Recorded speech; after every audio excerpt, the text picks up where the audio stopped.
watching Morency Unfiltered on the Fantasy Sports Network as we wrap up another crazy week here at the Fantasy Sports Network. Game Time Decisions now airs at 2 o'clock Eastern Time. Normally it was 5:30. We're still on at 5:30. That's the replay. It's now 60 minutes.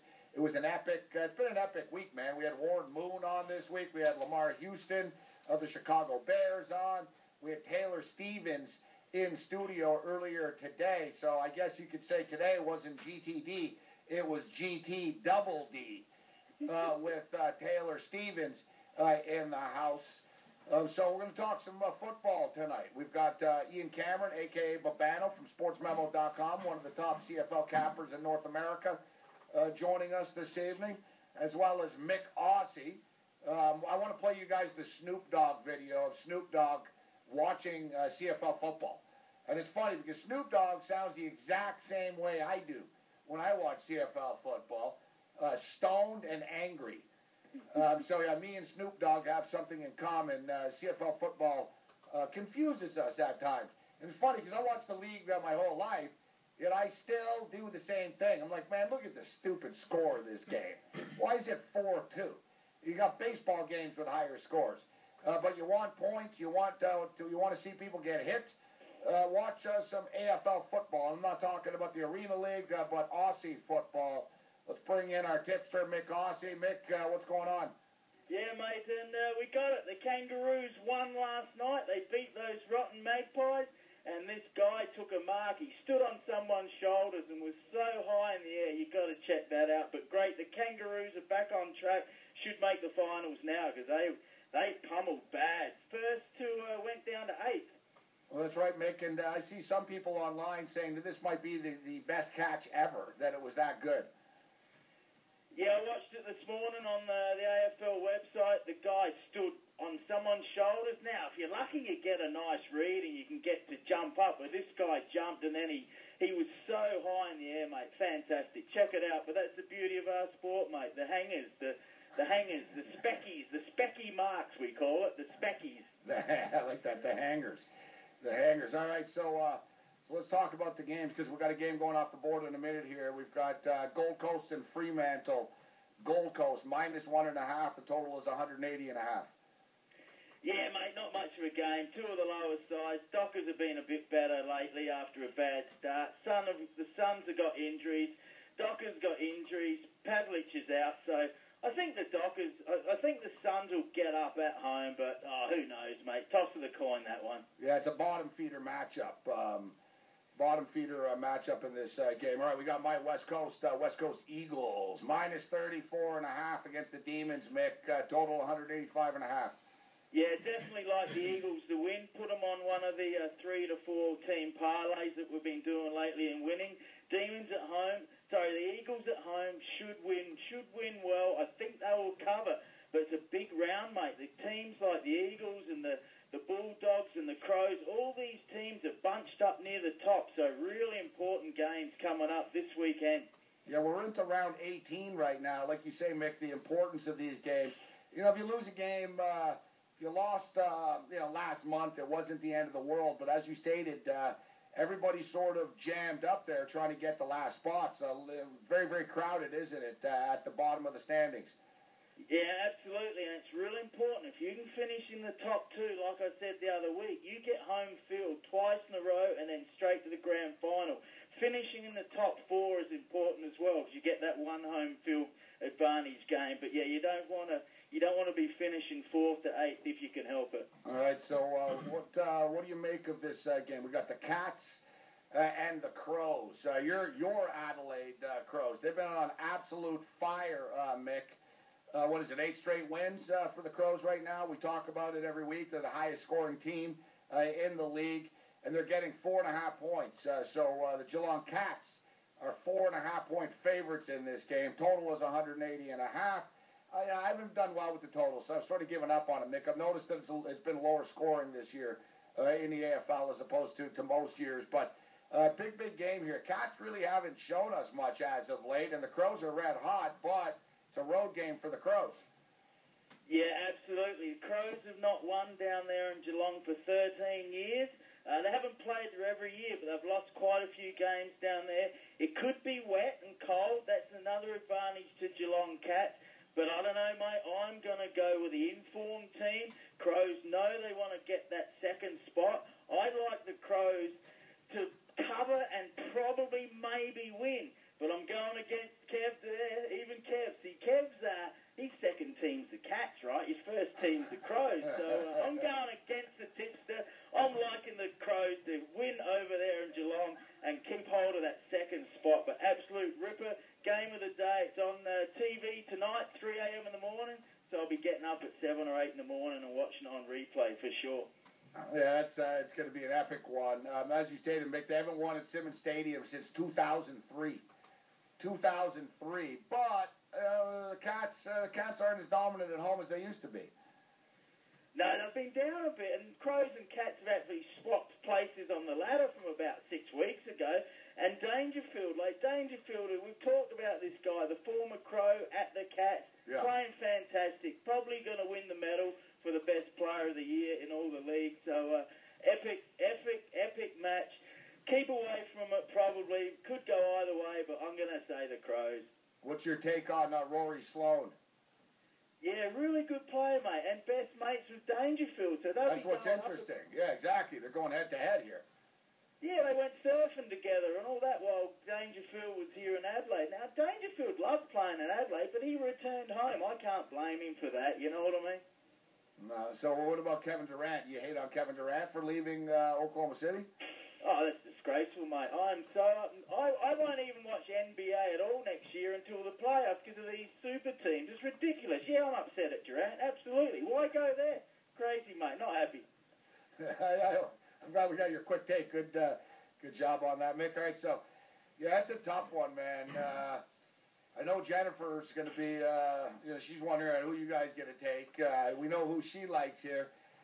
This is real tough. I have to go with your Adelaide Crows, man. I almost do. I have to because I'm getting 4.5 points with a team that's won 8 games in a row. Well, they were 7.5 underdogs, so they've improved. People are liking them. But Jennifer, she's getting up at 3 a.m. Winnipeg time, 4 a.m. Winnipeg time. The only time I'll get up at 4 a.m. is if I haven't gone to bed yet. So there's no way I'm getting up at 3 a.m. here, mate. She's a real fan, Mick. Come on, man. What do you mean there's no way you're getting up at 3 a.m.? You're usually drunk at 3 a.m. and up anyways. What time do you leave the tavern and the bars at? You leave at 3 a.m.? What do you mean, like, get up? What, are you pretending because you're on TV right now? You go to bed at like 9 o'clock or something every night?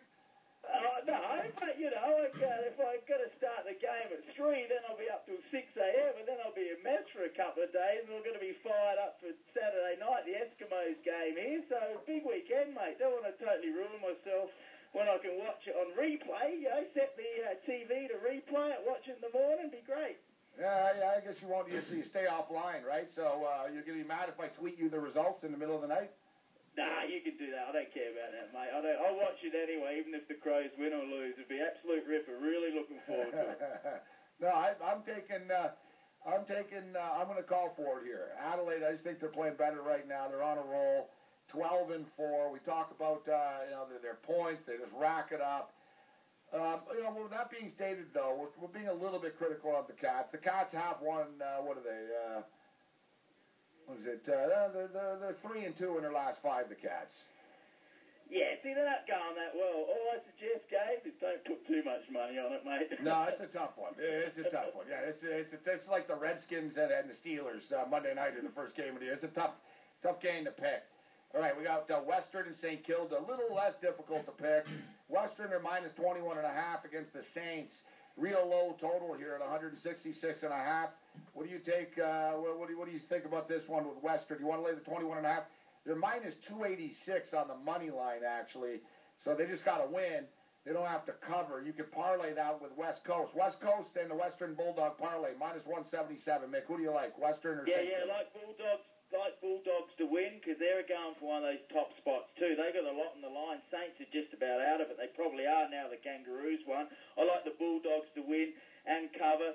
Kev reckons about 35. A couple other people reckon they might just cover. I'd take the Bulldogs, definitely to win and on the minus. I'm just going to go with the parlay here, and I like it because I know the Western Bulldogs are pretty good. I know West Coast's going to win a game. It's West Coast minus 625, Western minus 286. It equals minus 177. That's not too bad for a parlay that really should hit. Essendon Bombers, the Bombers. Man, it's rare that the Bombers are going to be favored. And man, do the Winnipeg Blue Bombers ever suck. We always joke about both Bombers sucking. It's to the point now where the Winnipeg Blue Bombers suck harder than the Essendon Bombers do. Oh, mate, the Stampeders are a good team, but yeah, Bombers are no good. They got all these high-paid recruits, terrible. And the Bombers fans, they're a bit soft, mate. Everyone knows with 5 minutes left to go in the CFL, anything can happen.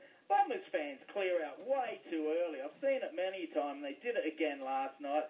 Had Messam in my fantasy. He did okay, so Stamps a good side. I like the Essendon Bombers to win. That's the first time I've said this all year, mate. Bombers to beat the Lions. Lions are terrible, unfortunately. Yeah, how bad are the Lions? Because they got to be pretty bad if you're willing to lay 14 points with the Essendon Bombers. Yeah, it's down in Melbourne. The Lions are a mess. They won 3 flags in a row back quite a few years ago now. And one of my mates, Jake Hanson's, he's there working, so maybe he can help a little bit. I don't know. They're terrible. Yeah, I hope they get better because the Brisbane market's important to the AFL because it's rugby territory, mate. They both lost 5 in a row coming into the game. And you know what, though? You're right, Mick. Look, the last time they played, Essendon seems to own these guys. They've beaten them 4 of the last 5 times they played. Oh, I don't really care about this game. We'll move on. All right. No, it's bad, but hey, Mick, people bet on all of them, Mick. Yeah, take the Bombers to win. Take them to win, yeah, but you're right. I'll be honest with you. I'm not betting the game, so we will move on. Hawthorn, Hawks, and Richmond. So Hawks are minus 35.5. Yeah, this is your third game. So that's a trifecta for the parlay. Take the Hawks to win, probably to cover. Tigers are playing for nothing. They'll put some new kids in. Hawks are number 1 on the ladder, going for 4 premierships in a row. If they lose this, they should be shot. Oh, can't say that these days. They should be spanked. You're allowed to spank someone. Hawks should be, if they lose this, they should be up Sunday morning at 6 a.m. running 20 laps. There you go. We used to have to do that at Woodville sometimes. So, yeah, Hawks will win and hopefully cover. Yeah, they're going to win. I'll put them in the parlay, I agree. Maybe I'll parlay Hawthorn and Essendon because those games are on Saturday night. The other ones are tonight. And then finally in closing, Port Adelaide, the Power, taking on Great Western Sydney. Great Western Sydney minus 5.5 point favorite, total 166.5. Yeah, interesting game, mate. Quite a few people are going for the Giants. It's in Adelaide, but the Power, I call them the Pap Smears, they had a good win last week. I think the Power, Kev reckons they might win. So toss of the coin. Dicey one. Giants want one of those top 4 spots as well. I'll take a roughie here. I'll take the Power on the plus. Might win. Yeah, I'm in first place in the TSN CFL Fantasy League, and I'm actually, you know what, Mick? It's pretty good. I'm actually in like 1,500 place in the entire in the whole big thing. So if I win a trip to the Grey Cup, which is about a 15-minute walk from the studio, and I get a free suit from Moore's. Joseph Abboud. Yeah, well, that's good, mate. It's quite the grand prize, eh? Well, Grey Cup tickets are going on sale soon, and they're pretty expensive. Yeah, how much are they? Yeah, what's the deal with that? Are they charging $900 now for Grey Cup tickets, I hear? Well, it's a small stadium, right? But they should play it in the Rogers anyway. Small stadium, they can charge what they want. But yeah, I'm liking the CFL. And value for fantasy, go for this Corey Watson, the receiver for the Eskimos. He's only like $80,000. Yeah. And he's a pick for me. And I reckon Chad Owens might start to come good too. Might be getting more of the play as he gets involved in his new team, the Tiger Cats. Have a good one, Mick. All right, and Gabe, Tay Stevens, she should go and work at the Patriots because she definitely doesn't have a deflatation problems with those balloons. So you should get her a job there and look after Tom Brady's football. See you later, mate. There's nothing deflated about Taylor Stevens. Thanks, Mick. See ya. So Myk Aussie with us. We'll continue the CFL talk. Ian Cameron, a.k.a. Babano, joins us next.